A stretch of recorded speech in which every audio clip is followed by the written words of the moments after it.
हाँ भाई चैंपियंस, क्या हाल है सबके। तो लॉज ऑफ मोशन का सेकंड लेक्चर है आज। फर्स्ट लेक्चर में हमने करवाया था न्यूटन का फर्स्ट लॉ और न्यूटन का सेकंड लॉ। तो आज शुरुआत करेंगे हम न्यूटन्स थर्ड लॉ से।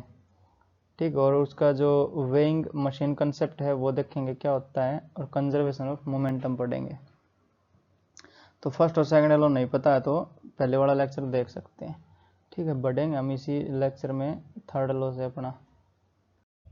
तो न्यूटन्स थर्ड लॉ, इससे पहले जो हमने पढ़ा था पहले वाले लेक्चर में वो देख लेते हैं। जैसे फर्स्ट लॉ पढ़ा था न्यूटन फर्स्ट लॉ, वो क्या कहता है, अगर वेक्टर सम जीरो है या एफ नेट बराबर है जीरो, किसी बॉडी पर लगने वाला फोर्स नेट फोर्स जीरो है तो उसका एक्सेलरेशन रहेगा जीरो, और अगर एक्सेलरेशन जीरो है तो वेलोसिटी उसकी हो जाएगी कांस्टेंट। ठीक है, वेलोसिटी कांस्टेंट मतलब ना तो उसकी डायरेक्शन चेंज हो सकती है और ना ही उसकी स्पीड चेंज हो सकती है। ठीक है, जैसे 5 की स्पीड से जा रहा है तो एक सरल सीधी रेखा में 5 की स्पीड से ही जाता रहेगा। ठीक है, उस केस में बॉडी मानी जाएगी अनएस्कलेटेड, क्योंकि उस पर कोई फोर्स लगा ही नहीं है, इसकी स्पीड बढ़ नहीं रही है या फिर उसकी डायरेक्शन भी चेंज नहीं हो रही है। डायरेक्शन चेंज आता है तो अपना सेंट्रीपिटल एक्सलेरेशन आ जाता है, ना तो उसकी डायरेक्शन चेंज हो सकती है और ना ही उसकी स्पीड चेंज हो सकती है। ठीक है, तो ये था अपना फर्स्ट लॉ। और सेकंड लॉ था, सेकंड लॉ वो था चेंज इन मोमेंटम बराबर है फोर्स अप्लाइड। तो delta P by delta T change in momentum या फिर rate of change of momentum बराबर हो जाएगा फोर्स अप्लाइड। स्वाभाविक भी है ये, जैसे अगर कोई बॉडी है, मान लेते कोई कार है, तो कार पे हम कुछ फोर्स लगाएंगे तो उसका मोमेंटम चेंज होगा ना। मोमेंटम होता है अपना P is equal to m v, तो P बराबर होता है एम वी। मास मान लेते हैं अगर कांस्टेंट है और तो फोर्स लगाएंगे तो उसकी जो पोजीशन है वो चेंज हो जाएगी, मतलब वेलोसिटी उसकी बढ़ेगी। ठीक है, तो ये बढ़ेगी तो चेंज इन मोमेंटम आएगा, तो वो किसके बराबर हो जाएगा, फोर्स अप्लाइड के। जितना ज़्यादा फोर्स लगाएंगे उतना ज़्यादा, अगर फोर्स लगा रहे हैं तो वेलोसिटी बढ़ेगी, यानी चेंज इन मोमेंटम बढ़ेगा। ठीक है, तो ये था अपना सेकंड लॉ। तो अब है थर्ड लॉ। तो थर्ड लॉ की अगर डेफिनेशन देखें हम, तो डेफिनेशन क्या कहती है, every action has equal and opposite reaction. Every action has equal and opposite reaction, opposite reaction. अगर इसको सरल शब्दों में समझें तो जो फोर्स है वो एक्शन रिएक्शन पेयर में अक्कर करता है। ठीक है, तो force occur in action reaction pair, action reaction pair. इसको अच्छे से समझेंगे अभी, तो इसको मैं स्टार मार्क कर देता हूँ। ठीक है, तो जो every action has equal and opposite reaction, इससे क्या मतलब निकलता है, जैसे जो एक्शन रिएक्शन पेयर है, action reaction pair are of same kind. तो इसका पहला नंबर दे देता हूँ, ये action reaction pair are of same kind. इसका क्या मतलब है, जैसे ये कोई बॉक्स रखा है अपना और ये है धरती। ठीक, तो एक तो जो इसका मास m है तो एक इसका वेट लगेगा नीचे mg। ठीक है, mg वेट नीचे लगेगा, और जो अपने जो अर्थ है ये इसको नॉर्मल रिएक्शन से ऊपर धकेल रही होगी, तो एक लग जाएगा इस पर नॉर्मल रिएक्शन। तो अगर ये ना तो नीचे जा रहा है जमीन में धस रहा है, ना ये ऊपर उड़ रहा है, तो मतलब नॉर्मल रिएक्शन इसको बैलेंस करेगा mg को। तो n बराबर हो जाएगा अपना mg के। बट ये दोनों क्या है, एक्शन रिएक्शन है नहीं। जो एक्शन रिएक्शन होते हैं वो सेम काइंड के होने चाहिए, जैसे ये नॉर्मल रिएक्शन है, ये वेट हो गया, तो ये सेम काइंड के नहीं रहेंगे, तो ये थर्ड लॉ नहीं होएगा इस पे वैलिड। ठीक है, जैसे थर्ड लॉ कब वैलिड होएगा इसका, अगर ये अपना ब्लॉक वही है m और ये है अपनी अर्थ। ठीक है, धरती ये, तो एक तो ये जो मास है वो m नीचे पुश कर रहा होगा इस धरती को, जैसे एक धरती इस पे नॉर्मल रिएक्शन लगा रही है, तो मैं इसको लगा के दिखा देता हूँ। ये धरती नॉर्मल रिएक्शन लगाया और ऐसे ही मास m इस पे नॉर्मल रिएक्शन लगा रहा होगा, तो ये नॉर्मल रिएक्शन दोनों जो ये अपने पेयर होंगे ये एव रिएक्शन और अपोजिट रिएक्शन के होंगे, ठीक है। तो ये माने जाएंगे अपने एक्शन रिएक्शन पेयर। तो नॉर्मल क्योंकि सेम काइंड का है, normal normal action reaction pair हो जाएगा, एक्शन रिएक्शन पेयर। और जैसे अगर ये जो धरती है ये वाली, ये मास m को खींच रही है अपनी तरफ, तो वो हो जाएगा अपना mg फोर्स, ठीक है। और एक जो ये मास है m, ये वाला छोटे वाला, ये धरती को अपनी ओर खींच रहा है, ठीक है, वो हो जाएगा mg फोर्स। तो ये जो दोनों फोर्स बनेंगे mg और ये mg, तो ये हो जाएगा अपना एक्शन रिएक्शन पेयर, mg और mg एक्शन रिएक्शन पेयर कहलाएंगे, ठीक है, एक्शन रिएक्शन पेयर। और जो ये दोनों है, जैसे एक तो ये बॉडी m मास है, वो जो धरती खींच रही इसको mg से, और ये हो जाएगा नॉर्मल रिएक्शन एक। तो जो ये वाला है तो ये सेम बॉडी पे ही लग रहे हैं, जैसे mg धरती खींच रही इसको mg फोर्स से, तो m पे ही लगा ये वाला भी, और एक धरती नॉर्मल रिएक्शन लगा रही है इसी m पे। तो इससे क्या पता चल रहा है, जैसे ये दोनों फोर्स हैं mg और n, ये एक ही बॉडी पे लग रहे हैं, बट ये होएगा नहीं, अपना एक्शन रिएक्शन पेयर बनेगा नहीं। तो जो एक्शन रिएक्शन पेयर बनेगा वो डिफरेंट बॉडीज पे लगना चाहिए।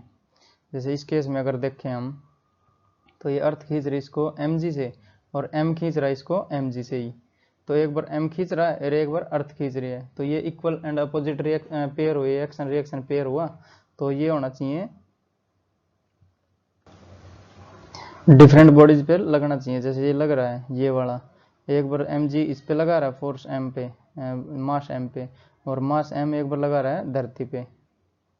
अगर इसको मैं बनाता हूँ एक बार इस वाले डायग्राम को, जैसे ये अर्थ है, यहाँ बना रहा हूँ इधर इसको, और ये है मास m। तो एक बार तो धरती इसको खींच रही है mg से, ठीक है, और ये खींचेगा धरती को mg फोर्स से ऊपर, ठीक है। तो ये mg से खींचेगा और ये धरती भी इसको mg से खींचेगी नीचे।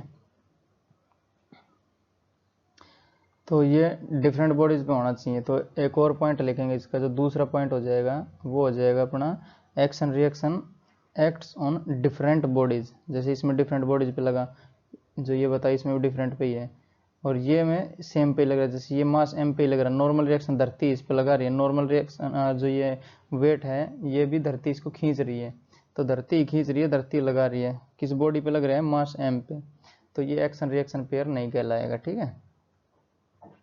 तो दूसरा पॉइंट लिख देता हूँ, तो 2 नंबर हो जाएगा इसका, action reaction pair acts on different bodies.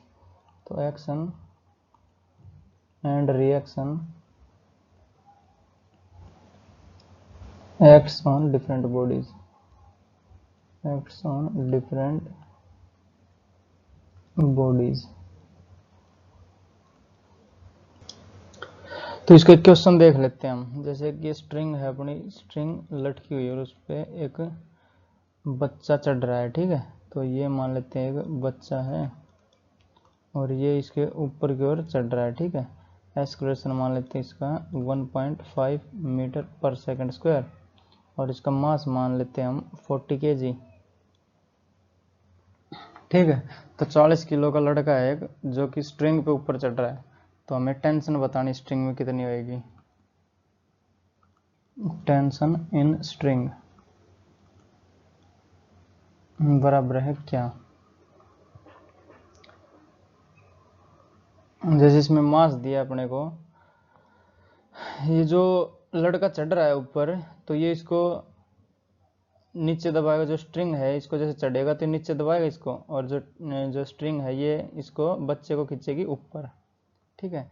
तो ऊपर की ओर एक टेंशन लगेगा T, और एक इसका वेट लग जाएगा mg नीचे। अगर इसकी FBD बनाएं तो FBD में mg तो आ जाएगा नीचे, और जो टेंशन लगेगी वो ऊपर, क्योंकि जो टेंशन है वही तो इसको खींचेगी ऊपर। जो अपने फोर्स हैं वो पेयर में एग्जिस्ट करते हैं ना, तो जैसे ये नीचे खींचेगा, जो ये बॉय है ये स्ट्रिंग को खींचेगा नीचे, तो स्ट्रिंग इसको ऊपर खींचेगी, क्योंकि जो फोर्स है वो पेयर में अक्कर करता है। ठीक है, तो टेंशन टी ऊपर हो जाएगा, mg हो जाएगा नीचे, और एस्केलेरेशन इसका ऊपर ही है, तो ये हो जाएगा अपना एस्केलेरेशन। एस्केलेरेशन ऊपर है तो नेट फोर्स कितनी हो जाएगी इसकी, टी माइनस mg, और बराबर हो जाएगा m a के। ठीक है, तो टी बराबर हो जाएगा m और a प्लस g। m है अपना 40 और a प्लस जी हो जाएगा 10 और 11.5। ठीक, तो जो टेंशन बनेगी अपनी, वो टेंशन जो आएगी, एक जीरो से तो जीरो कट जाएगी, ये वाली दशमलव वाली जीरो, तो इसको 15 चौके 60 और 4 एकम 4, तो 460 न्यूटन इसका आंसर हो जाएगा अपना। बढ़ेंगे नेक्स्ट। तो क्वेश्चन दिया हमें, जो ये वायर है या फिर रोप है जिसकी ब्रेकिंग टेंशन है 1000 न्यूटन, और जो ये अपना बॉय है ये है 80 kg का। ठीक है, तो हमें मैक्सिमम एक्सेलरेशन बताना है कि जो बॉय है वो सेफली क्लाइंब कर सके इस पे, मतलब पूरा चढ़ सके इस पे, इस पॉइंट तक।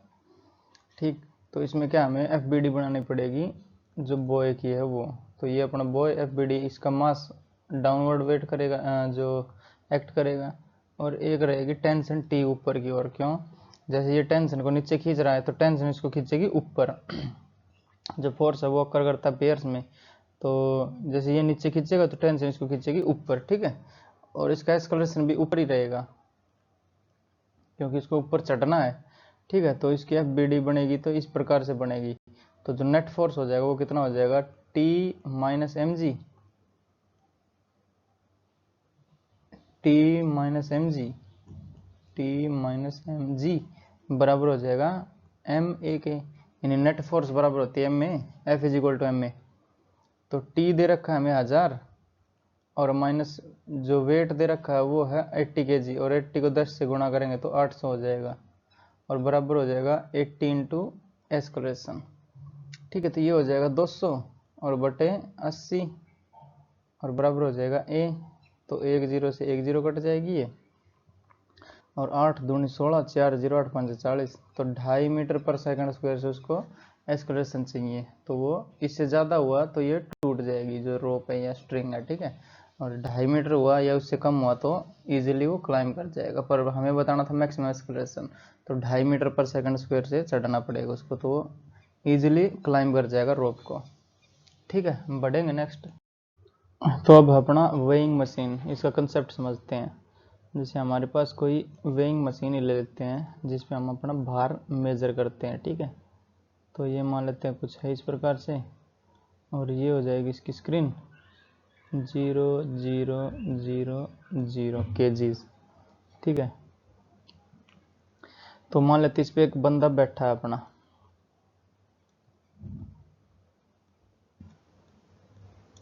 ये इस पे खड़ा है, जो फ्लैट सरफेस है ये, जैसे हम अपनी बुक देख लेते हैं ना टेबल पे रखी हुई है, तो इस प्रकार से ये, तो ये वेइंग मशीन है अपनी, और ये बंदा इस पे खड़ा है। ठीक है, अपना वेट मेजर कर रहा है, तो वो कैसे मेजर करेगा, जैसे एक तो ये जो अपनी अर्थ है वो इस पे वेट लगाएगी mg नीचे की ओर mg, और एक जो ये वेइंग मशीन है ये जो अपना बंदा है इसके ऊपर लगाएगी नॉर्मल रिएक्शन, तो एक लगेगा अपना नॉर्मल रिएक्शन। ठीक है, और क्या है, और जो ये बंदा है वो एक लगाएगा अपना नॉर्मल रिएक्शन नीचे की ओर, जो कि अपना ये वेइंग मशीन है इसके सरफेस पे लगाएगा नॉर्मल रिएक्शन।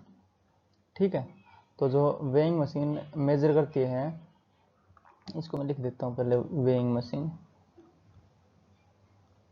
वेइंग मशीन,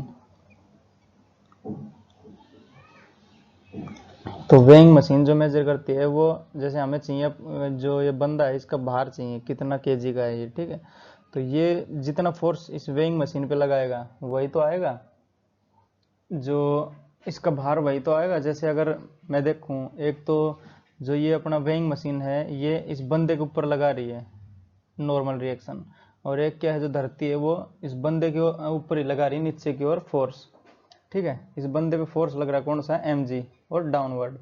तो एक तो ये बंदे के ऊपर नॉर्मल रिएक्शन लगा और बंदे के ऊपर ही mg लगा है नीचे, बट बंदे ने कितना लगाया, हमें तो वो चाहिए ना बंदे का भार कितना है, तो बंदा जितना लगाएगा वो लगाएगा नॉर्मल रिएक्शन, क्योंकि नॉर्मल रिएक्शन पेयर में अक्कर होता है।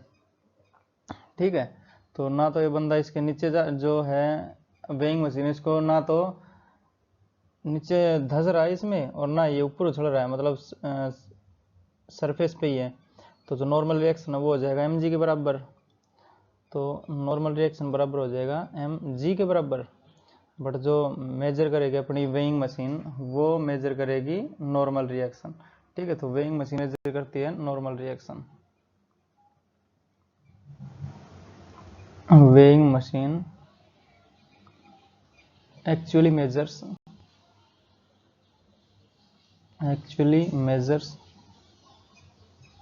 normal reaction।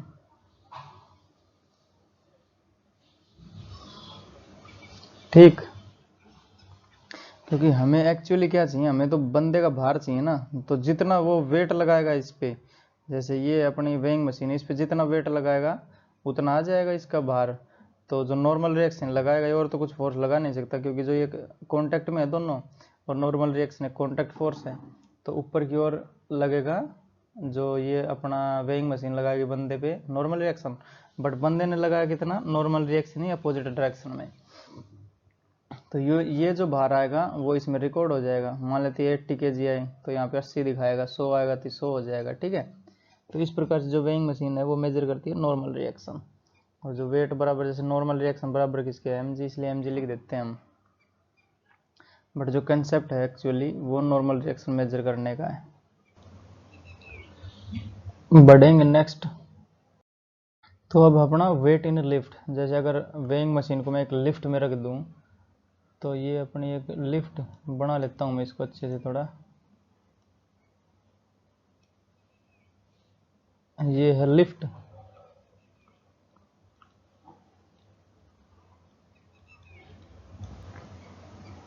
और इसके अंदर रख देता हूं वेइंग मशीन। तो ये है अपनी वेइंग मशीन।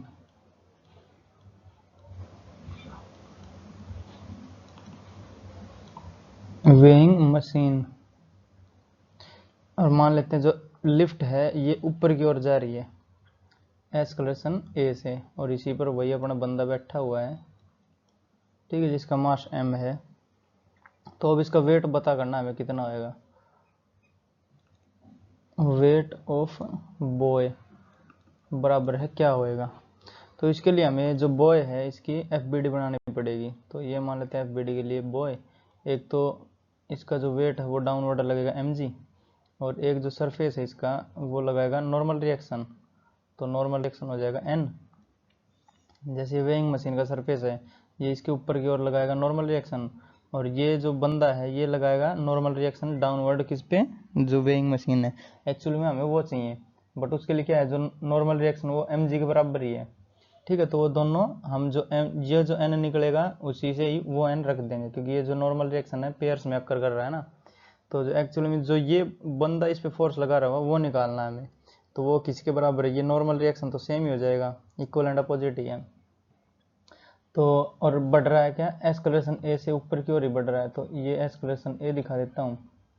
ठीक है, तो इसका जो नेट फोर्स रहेगा यानी F is equal to ma वाली इक्वेशन यहाँ पे यूज करेंगे। F नेट बराबर है ma, तो F नेट यंत्र ऊपर जा रही है लिफ्ट, तो n बड़ा होएगा, तो n माइनस mg और बराबर हो जाएगा ma के। ठीक है, तो जो नॉर्मल रिएक्शन हो जाएगा वो कितना हो जाएगा, n और बराबर हो जाएगा mg प्लस a, तो n बराबर हो जाएगा m कॉमन और g प्लस a। ठीक है, अगर इसको मैं लिखूं और एलोबरेट करके, तो n बराबर हो जाएगा mg और प्लस ma। तो इसमें जो एम ए है ये वाला फैक्टर जुड़ा है इसमें। तो पहले तो जो था वो अगर ये धरती पे रखी रहती तो एम जी आता था, बट अब ये एस्केलेटेड मोशन में है ना, तो लिफ्ट बढ़ रही है ऊपर की ओर, तो ये प्लस हो जाएगा।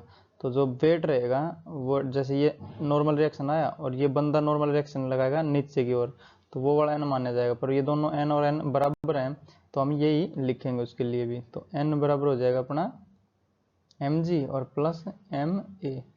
तो जब लिफ्ट ऊपर की ओर जाती है तो हमारा वेट बढ़ा हुआ महसूस होता है, ठीक है। तो when lift goes up we feel our weight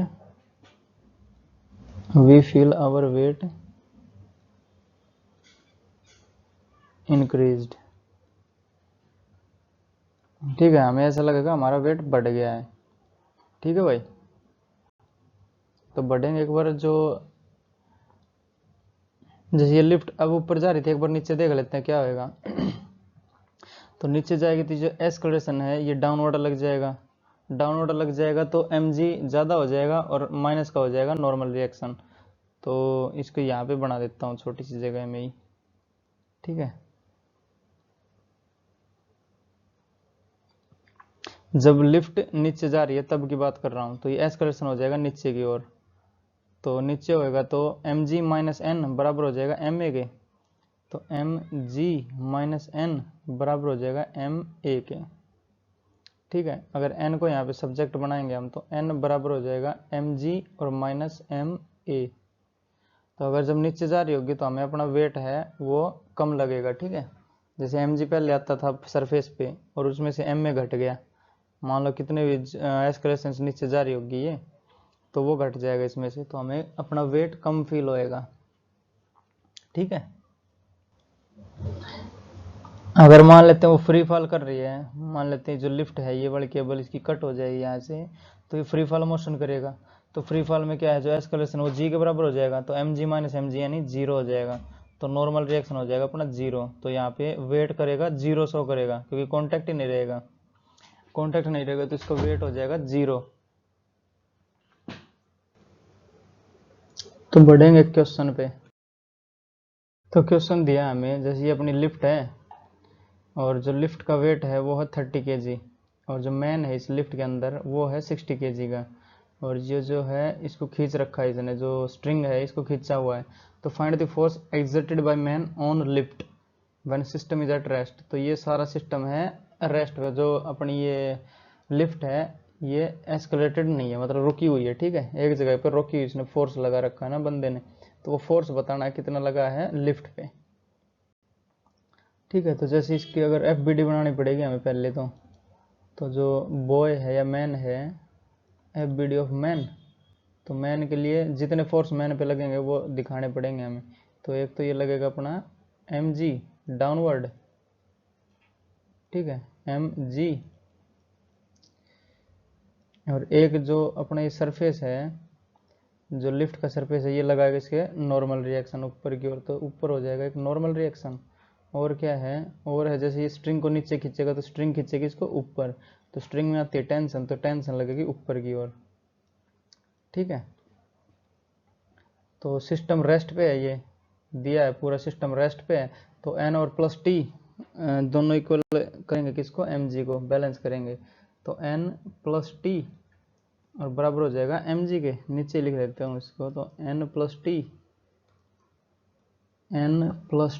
बराबर हो जाएगा एम जी के। तो ये इक्वेशन एक हो जाएगी अपनी, ठीक है। और क्या हो जाएगी, एक हमें एफ बी डी बनानी पड़ेगी जो लिफ्ट है इसकी भी,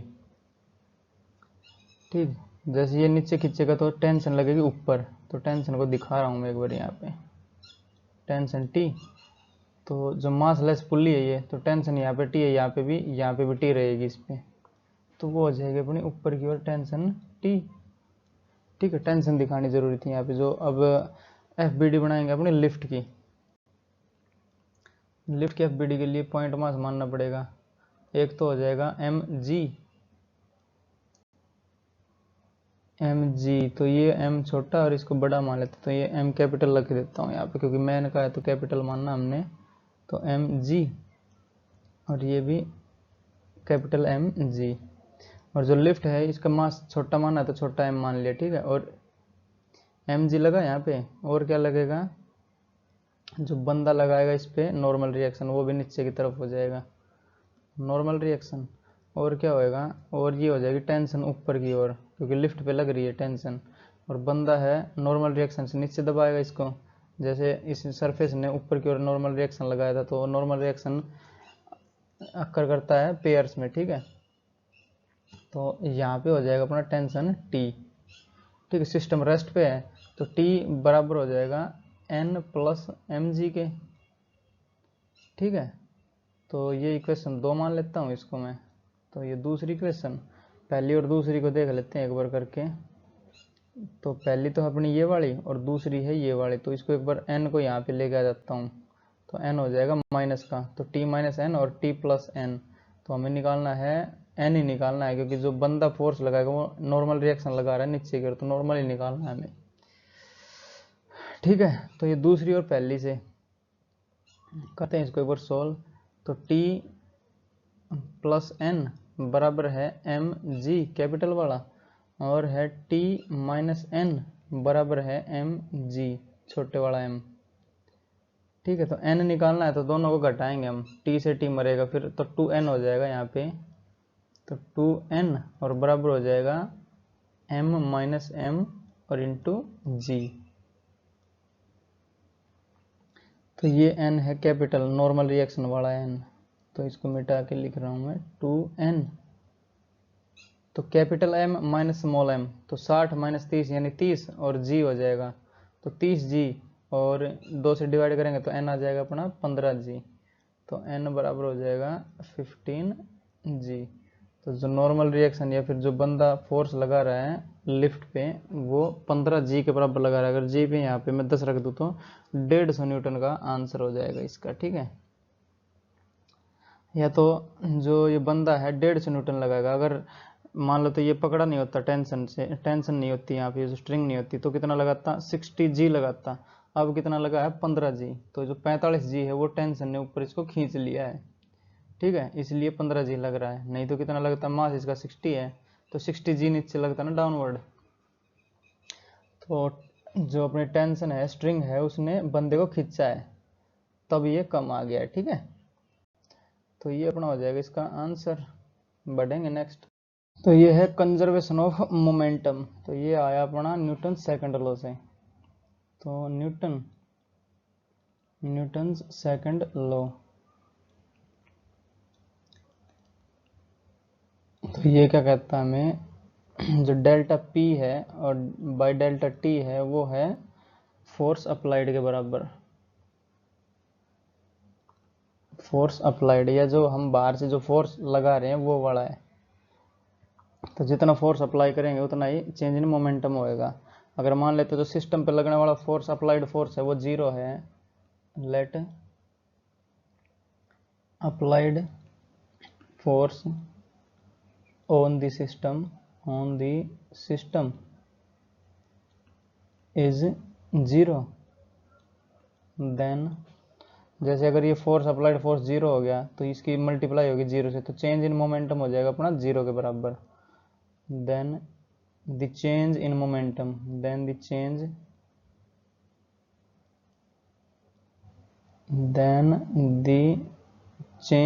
मोमेंटम, बराबर हो जाएगा 0 के। क्यों, जैसे अप्लाइड फोर्स 0 हुआ तो टी की गुणा उधर होगी तो 0 हो जाएगा, तो डेल्टा P बराबर हो जाएगा 0, या इसको हम लिख सकते हैं डेल्टा P बराबर हो जाएगा 0। अगर डेल्टा P 0 है तो जो अपना चेंज इन मोमेंटम 0 है ये, तो इनिशियल और फाइनल दोनों बराबर होना चाहिए। जैसे डेल्टा P को क्या लिखते हैं, P फाइनल और माइनस P इनिशियल बराबर हो जाएगा 0। अगर P इनिशियल को उधर लेके जाएंगे तो P फाइनल बराबर हो जाएगा P इनिशियल के। तो जो शुरुआत में अपना मोमेंटम था वही लास्ट में रहेगा। तो ये है अपना कंजर्वेशन ऑफ मोमेंटम, ठीक है। जो शुरुआत में था वही बाद में रहेगा। जैसे यहाँ पे हम एक एग्जांपल लेते हैं बुलेट का और गन का, ठीक है। तो ये जैसे अपने पास गन है और ये है एक बुलेट। तो एक अच्छे से बनाता हूँ, नेक्स्ट स्लाइड में करते हैं इसको। जैसे ये हमारा सिस्टम है, जैसे ये बुलेट होगी अपनी और ये होगी गन, ठीक है। तो ये एक प्रकार से अपना हो जाएगा सिस्टम। तो सिस्टम पे एक्सटर्नल फोर्स हम कुछ नहीं लगा रहे यहाँ पे, ठीक है। तो ये माना जाएगा अपना सिस्टम। तो एक्सटर्नल फोर्स यहाँ पे 0 है। अगर मान लेते जो हम इसको जो ट्रिगर है ये प्रेस कर रहे हैं, तो जो फोर्स लगा रहे हैं 0.0001 न्यूटन लगा रहे हैं, जो कि 0 के बराबर ही है, ठीक है। और उसके बाद जो स्प्रिंग है, इसमें स्प्रिंग रहती है अपनी बंदूक में, तो ये काम करेगी, ठीक है। स्प्रिंग को दबा के रखते हैं, जब इसको कॉक करते हैं तो स्प्रिंग दब जाती है, और जैसे ये प्रेस करेंगे 0.001 न्यूटन से, तो सडनली वो निकल जाएगा, और जो स्प्रिंग है वो अपने रीगेन करेगी अपनी पोजीशन को, ओरिजिनल को, ठीक है। तो वो इसको बुलेट को आगे धक्का देगी, तो बुलेट निकलेगी स्पीड से, ठीक है। तो मान लेते हैं इसकी वेलोसिटी जो है अपनी वेलोसिटी, बुलेट की वेलोसिटी v है, और जो अपनी गन रहेगी उस पर रिकॉइल लगेगा पीछे की ओर, तो उसकी वेलोसिटी मानते हैं हम u है, ठीक है। तो इनिशियली ये रेस्ट पे है, जैसे हमने कुछ इस पे ना तो इस पे किसी गाड़ी में रखा, मतलब चल ही नहीं रहा है, तो रेस्ट पे है, तो इसकी जो इनिशियल वेलोसिटी हो जाएगी वो 0 हो जाएगी सिस्टम की। तो p इनिशियल कितना हो जाएगा, p इनिशियल अपना हो जाएगा 0, mv 0 है, ठीक है। v क्योंकि इसकी वेलोसिटी पूरी 0 रेस्ट पे है ना, तो p इनिशियल हो जाएगा अपना 0, और p फाइनल कितना होएगा, p फाइनल वो बराबर हो जाएगा किसके, जैसे अगर ये बुलेट है तो जो गन है वो फोर्स लगाएगी इस पे बुलेट पे, तो यहाँ पे एक आगे की तरफ फोर्स रहेगा F on B due to gun, और एक रिकॉइल यानी जो पीछे की ओर एक फोर्स लगेगी गन पे, तो वो हो जाएगा अपना F on gun due to bullet. तो ये दोनों इंटरनल फोर्स हैं, जैसे गन ने बुलेट पे लगाई और बुलेट ने गन पे बैक फोर्स लगाया, ठीक है। रिकॉइल गोली चलाओगे तब पता चल जाएगा, जैसे भर्ती होगे तो पता चलेगा पीछे की ओर आती है, ठीक है। पता भी होगा, देखा भी होगा वीडियोस में। तो ये है इंटरनल फोर्सेज अपने। तो इंटरनल फोर्स से हमें कुछ लेना देना है नहीं, ये हो सकता है जो मोमेंटम में है इंटरनल फोर्स एक्ट कर सकते हैं, बट जो एक्सटर्नल फोर्स है वो 0 होना चाहिए, जो अप्लाइड फोर्स है वो 0 होना चाहिए, तभी मोमेंटम जो है कंजर्व रहेगा, समझे। तो जो P फाइनल हो जाएगा अपना वो क्या होएगा, जो बुलेट की वेलोसिटी है वो तो v है, mv हो जाएगा मास, अगर इसका m मान्य, और जो कैपिटल M इसका मान लेते हैं मास, ठीक है, और u इसकी वेलोसिटी है, तो प्लस का m और u, ठीक है। ये फाइनल हो जाएगा। तो फाइनल मोमेंटम अगर कंजर्व है तो p इनिशियल बराबर हो जाएगा p फाइनल के, तो p इनिशियल बराबर है p फाइनल, ठीक है। p इनिशियल भी हमारे पास दे रखा है 0, क्योंकि रेस्ट पे शुरू में, और p फाइनल भी हमें दिया है mv और प्लस का mu, ठीक है। तो इन दोनों को इक्वेट कर देंगे हम। तो इसके क्वेश्चन क्या आएंगे, जैसे इसमें वेलोसिटी दे देगा, मास दे देगा, एक चीज पूछेगा इसमें, जैसे 4 चीज होगी ना, तो जो मास इसका गन का दे देगा, बुलेट का दे देगा, और बुलेट की वेलोसिटी दे देगा, तो गन की जो गन है उसकी रिकॉइल स्पीड पूछ लेगा कितनी होएगी, ठीक है। तो ये तो 0 होएगा, जो p इनिशियल है वो 0, और इन दोनों को इक्वेट करेंगे। जैसे अगर मैं आगे और बढ़ाऊं इसको, तो ये तो हो जाएगा 0 और बराबर हो जाएगा mv और प्लस का mu, ठीक है। अगर मान लेते हैं हमारे पास हमें पूछेगा इसकी वेलोसिटी कितनी होएगी, तो mu को इधर लेके आएंगे, तो ये माइनस का हो जाएगा u और बराबर हो जाएगा mv by m, capital M। तो u क्या सजेस्ट करता है, नेगेटिव क्या करता है, जो वेलोसिटी बुलेट की है उसके अपोजिट होएगा, ठीक है। तो जैसे ये बुलेट यहाँ पे जा रही है एक्स एक्सिस में, तो जो गन जाएगी वो नेगेटिव एक्स एक्सिस में जाएगी, ठीक है। इसके क्वेश्चन देख लेते हैं इसका एक। तो ये क्वेश्चन दिया हमें, जैसे एक बॉल है जो 1 kg की है, 2 मीटर पर सेकंड से आगे बढ़ रही है, ठीक है, और ये 2 kg की है, ये 1 मीटर पर सेकंड से आगे ही बढ़ रही है। तो मैं दिखा देता हूँ, इस प्रकार से बढ़ रही है। तो इसमें इन दोनों में कोलिजन हुआ, कोलिजन होने के बाद क्या है, जो 1 kg की जो बॉल है उसकी स्पीड होगी 1 मीटर पर सेकंड, और 2 kg बॉल की स्पीड हमें बतानी है क्या होएगा। तो कंजर्वेशन मोमेंटम का लगेगा, जैसे अगर ये 2 मीटर पर सेकंड से बढ़ रही है, मतलब इसकी वेलोसिटी चेंज नहीं हो रही, वेलोसिटी चेंज नहीं हो रही, तो एस्केलेशन 0 हो जाएगा, एस्केलेशन 0 तो एफ नेट भी इस पे 0 होगा। तो जो एक्सटर्नल फोर्स है वो तो हो जाएगी 0, ये पूरा सिस्टम मान्य अगर इसको हम, तो इस सिस्टम पे एक्सटर्नल 0 है ना, एफ एक्सटर्नल, तो एफ एक्सटर्नल बराबर है 0, तो जो अपना delta P by delta T है, फोर्स अप्लाइड 0 हो जाएगा, तो डेल्टा पी बराबर हो जाएगा 0, जो न्यूटन का सेकंड लॉ कहता है। ठीक है, चेंज इन मोमेंटम 0 है, तो पी फाइनल बराबर हो जाएगा पी इनिशियल के। तो पी इनिशियल कितना है अपना, जैसे इसका देखें हम एम वी, तो 2 इंटू 1, तो 2 इंटू 1 एम वी और प्लस एम यू, दो को एम कैपिटल दिखा देता हूँ एम, ठीक है, और बराबर हो जाएगा एम वी डैश बोल देता हूँ क्योंकि इसकी अब वेलोसिटी चेंज हो गई है। ठीक है, और प्लस हो जाएगा एम यू डैश, क्योंकि इसकी भी कुछ वेलोसिटी चेंज हुई है, तो यहाँ पे v की जगह u कर लेना, u डैश क्या होगा। ठीक है, तो जो इनिशियल है वो तो m तो हो गया 1 kg का आएगा, तो 1 इंटू 2 होएगा ये। ठीक है, मास है 1 kg का और इंटू वेलोसिटी है 2 मीटर पर सेकंड, प्लस मास है 2 kg का और वेलोसिटी है 1 मीटर पर सेकंड, और बराबर हो जाएगा अपना मास है 1 kg का, वेलोसिटी है 1 मीटर पर सेकंड, और मास है 2 kg का, यू डैश हमें बताना है। ठीक है, तो ये हो जाएगा 2 और 2 4, तो ये 4 और माइनस का 1 और इक्वल टू हो जाएगा 2 यू डैश, तो 3/2 यानी 1.5 मीटर पर सेकंड हो जाएगा यू डैश। ठीक है, तो ये हमारा इसका आंसर हो जाएगा। जो दूसरी बॉल है, जो 2 kg की बॉल है, वो बढ़ेगी 1.5 मीटर पर सेकंड से। फिर तो एक और क्वेश्चन देख लेते हैं इसका, उसके बाद इसको रैप अप करते हैं लेक्चर को। तो ये है अपना बॉम्ब, ठीक है, और किसी एनर्जी के कारण इसका जो ब्लास्ट हुआ है जो, और ये 2 टुकड़ों में टूट गया 1:2 में, तो जो सेकंड वाला है वो हो गया 5 मीटर पर सेकंड, तो पहले वाले की वेलोसिटी बतानी है हमें, तो इस पर हमने कुछ फोर्स तो लगाया नहीं है, तो एक्सटर्नल फोर्स तो 0 हो जाएगा, एफ एक्सटर्नल बराबर हो जाएगा 0, डेल्टा पी बराबर 0 हो जाएगा, क्योंकि चेंज इन मोमेंटम बराबर होता है फोर्स अप्लाइड, तो अप्लाइड फोर्स 0 है, तो चेंज इन मोमेंटम हो जाएगा 0, तो पी इनिशियल बराबर हो जाएगा पी फाइनल के। फाइनल पहले पे ये रेस्ट पे था, इनिशियल ये रेस्ट पे है, तो इसको पी इनिशियल हो जाएगा 0 और बराबर हो जाएगा पी फाइनल। तो जैसे पी फाइनल क्या होएगा, जो ये 2 है ये m मानने और इसको 2m मानना पड़ेगा फिर, क्योंकि 3 हिस्से में टूटा है ये, एक तो फर्स्ट है और दूसरा है सेकंड, 2, तो मान लेते हैं इसका 1 और 2 3 kg, अगर इसका वेट माने तो ये 2 kg का हो जाएगा और ये 1 kg का। ठीक है, अगर ये m माने तो 2m मानना पड़ेगा फिर, तो ये m, तो ये हो जाएगा 2m में।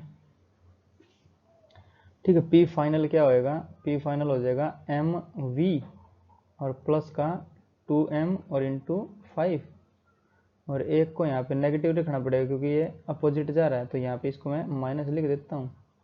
ठीक है, तो m से ये m मर जाएगा और v जाके उधर हो जाएगी, v बराबर हो जाएगा 10 मीटर पर सेकंड, तो जो ये छोटे वाला पार्ट है ये 10 मीटर पर सेकंड से भागेगा उधर की ओर। ठीक है, क्योंकि जो मोमेंटम है वो कंजर्व रखना है, तो जैसे ये 2 5 10 हो जाएगा इधर वाला, तो ये वाला भी 10 ही होना चाहिए, जब भी तो कैंसिल होएगा, उधर जाके इधर जाके 0 तभी तो आएगा, इसलिए जो ये छोटे वाला पार्ट है वो 10 मीटर पर सेकंड से जाएगा नेगेटिव एक्स डायरेक्शन में, अगर जो बड़े वाला पार्ट एक्स एक्सिस में जा रहा है तो। ठीक है, तो ये हमारा इसके आंसर हो जाएगा। तो रोकते हैं लेक्चर को यहीं पे, पढ़ाई करते रहें, ऑल दी वेरी बेस्ट, मिलेंगे नेक्स्ट लेक्चर में।